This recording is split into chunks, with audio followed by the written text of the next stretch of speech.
कहानी की शुरुआत में हमें एक स्पेस क्राफ्ट को दिखाया जाता है जो कि क्रैश हो गई है। उसके अंदर ऑक्सीजन खत्म हो रहा है और इसके अलावा सारे कम्युनिकेशन सिस्टम खराब हो चुके हैं। क्राफ्ट के अंदर जितने भी लोग होते हैं उनको काफी चोटें लगी होती है और वो बहुत डरे हुए होते हैं। यहाँ पर हम उनकी कैप्टन को देखते हैं। उनका नाम हानियू जी है। वो एक पर्सन को मदद करने के लिए भेजने को बोलता है, पर उनकी क्राफ्ट की हालत इतनी खराब हो चुकी है कि वो भी संभव नहीं होता। वो लोग स्पेस में होते हैं और मून के किसी सरफेस पर होते हैं। इसके बाद हम कुछ दिनों पहले की स्टोरी देखते हैं जहां हमें पता चलता है कि दुनिया भर में पानी की कमी हो गई है। इसलिए साइंटिस्ट ने कुछ ऐसा प्रोसेस डिजर्व बनाया है जिससे पानी बहुत कम खर्च होता है। साउथ कोरिया के गवर्नमेंट नॉर्मल पब्लिक को एटीएम कार्ड जैसा बनाकर देती है जिसको स्वाइप करके अपने लिए पानी खरीद सकते हैं। अगले सीन में हम दो ऑफिसर्स को देखते हैं जो कि एक स्पेस रिसर्च सेंटर पर आए होते हैं। उनमें से एक का नाम किम होता है और दूसरे का नाम जेसु होता है।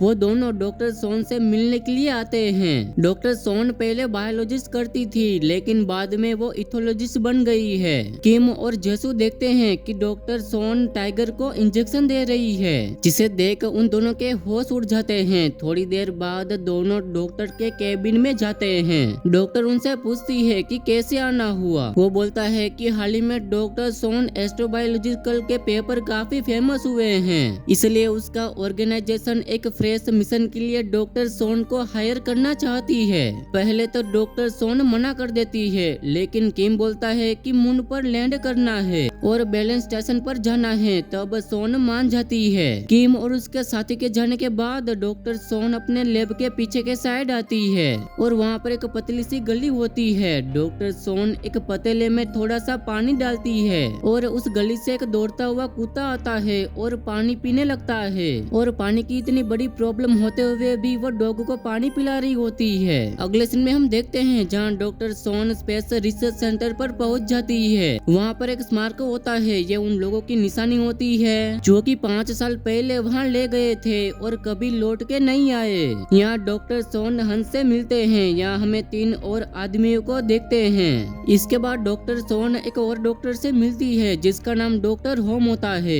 और वो भी इस मिशन का हिस्सा होती है। डॉक्टर होम सोन के पास पानी पीने का गोल्डन कार्ड देती है। वो कहती है कि मैंने इसके बारे में सुना था बट मैंने आज पहली बार सामने देख रही हूँ। तभी वहाँ पर पूरे मिशन के मेन इंचार्ज की एंट्री होती है जो डॉक्टर सोन की जान पहचान वाली है। वो लोग मीटिंग के लिए बैठते हैं। किम सबको बताता है कि अगले महीने वेले स्टेशन को बैन कर दिया जाएगा, इसलिए उन लोगों को 24 आवर्स का वक्त दिया जाएगा और उन्हें एक सैंपल को ढूंढना है और दोबारा अर्थ पर लेकर आना है। वो सैंपल उन्हें कैप्सूल से मिलेगा जो कि उनके टेम्परेचर को मेंटेन करके रखता है। डॉक्टर सोन ये सुनकर कहती है कि उन सैंपल में ऐसा क्या है कि हमें उसे सावधानी से लेकर आना होगा। ये सुनकर मिशन की इंचार्ज कहती है कि ये बात तो उन्हें भी नहीं पता है। उनका मकसद ये है कि उस कैप्सूल को अर्थ पे लाया जाए। सोन को लगता है कि वो लोग उनसे कुछ छुपा रहे हैं लेकिन बाकियों की इस बात को लेकर उतने सवाल नहीं होते।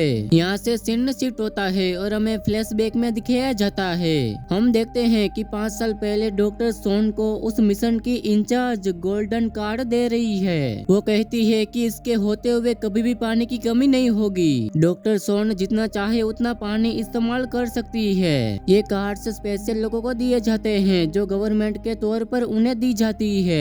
अब हम प्रेजेंट में देखते हैं जहाँ डॉक्टर सोन कैप्टन हन को कहती है कि इस मिशन में उनके क्रू मेंबर्स जिंदा लौटने के चांस बस 10% है और ऐसा कुछ छिपाना ठीक नहीं होगा। हन कहता है हमें मिशन मिला है और हमें मिशन को पूरा करना पड़ेगा और इससे कौन सी बात छिपाई जा रही है इससे हमें कोई फर्क नहीं पड़ता।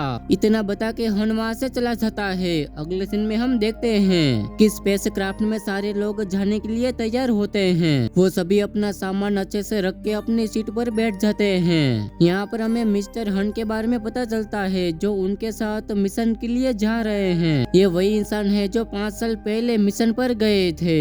उनको इनके बारे में काफी एक्सपीरियंस है लेकिन आजकल वो काफी चुपचाप हो गए हैं, इसलिए क्रू मेंबर्स ज्यादा उससे कुछ बात नहीं कर पाते हैं। इसके बाद धीरे धीरे रॉकेट लॉन्च होता है और वो पृथ्वी के ऑर्बिट को छोड़कर चांद के ऑर्बिट में एंटर करते हैं। तभी कैप्टन हन अपनी सीट को छोड़कर क्राफ्ट में चेक करने लगते हैं लेकिन तभी क्राफ्ट में इमरजेंसी अलार्म बजने लगती है। वो लोग देखते हैं कि स्पेस क्राफ्ट जिस रॉकेट से अटैच हुआ है उसका कोई नट ढीला हो गया है। अगर वो नट इंजन में घुस गया तो ब्लास्ट भी हो सकता है।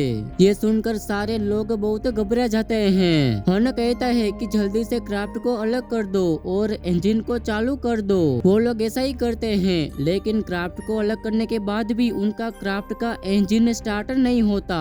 वो काफी कोशिश करते हैं लेकिन कुछ भी फायदा नहीं होता और आखिर में उनका क्राफ्ट जाकर सरफेस पर टकरा जाता है और एक खाई के किनारे जाके अटक जाता है। सारे क्रू मेंबर्स काफी जख्मी होते हैं। क्राफ्ट भी खाई की तरफ बढ़ती है, इसलिए वो लोग क्राफ्ट के गेट को खोलते हैं और बहुत कोशिश करने के बाद वो बाहर निकलते हैं और यहाँ पर वो लोग पहली बार चांद की जमीन पर कदम रखते हैं। वो लोग अभी भी वेहले स्टेशन से 7 किलोमीटर दूर है और अर्थ के साथ उनके सारे कनेक्शन टूट गए हैं और धीरे धीरे उनका स्पेस क्राफ्ट भी खाई में गिर जाता है।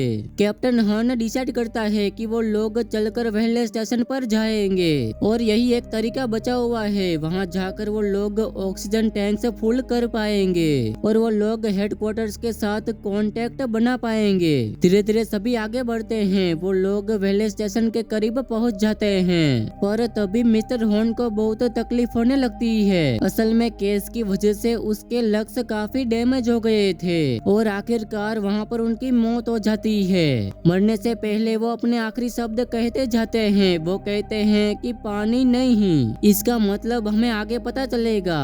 अब कैप्टन हन कहता है कि लौटते वक्त वो लोग मिस्टर हॉर्न की बॉडी को उठा लेंगे। अभी उन्हें स्टेशन की तरफ जाना चाहिए। वो लोग जल्दी से स्टेशन की तरफ बढ़ने लगते हैं पर वहाँ पर पहुँचते पहुँचते उनकी ऑक्सीजन की मात्रा बहुत घट जाती है। किसी के पास 3% होता है तो किसी के पास 1% होता है। किसी भी तरह वो स्टेशन के अंदर घुसते हैं और इमरजेंसी रूम की तरफ जाते हैं। वो इमरजेंसी गेट का पासवर्ड लगाते हैं पर वो नहीं खुलता।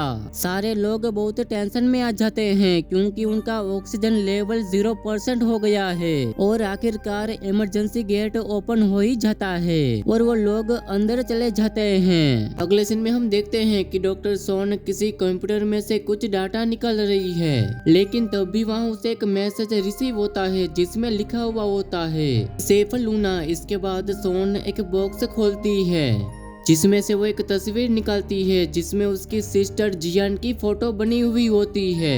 इसके बाद हमें फ्लैशबैक में दिखाया जाता है जहां जियान सोन को मून की तरफ इशारा करके बता रही है कि मून पर जो छोटे छोटे दाग नजर आते हैं उनको साइलेंट सी कहते हैं। यहाँ से हम प्रेजेंट टाइम में देखते हैं सभी बाकी के रूम में ऑक्सीजन टैंक से फुल कर रहे होते हैं। हन उन सभी से कहता है कि उन्हें कमांड सेंटर जाना होगा क्योंकि उसी से वो यहाँ के एयर प्रेशर टेम्परेचर सब कुछ कंट्रोल कर पाएंगे। दोस्तों एपिसोड 1 यहीं तक था। अगर आपको आगे के एपिसोड चाहिए तो कमेंट सेक्शन में एपिसोड 2 लिख कर जरूर बताना।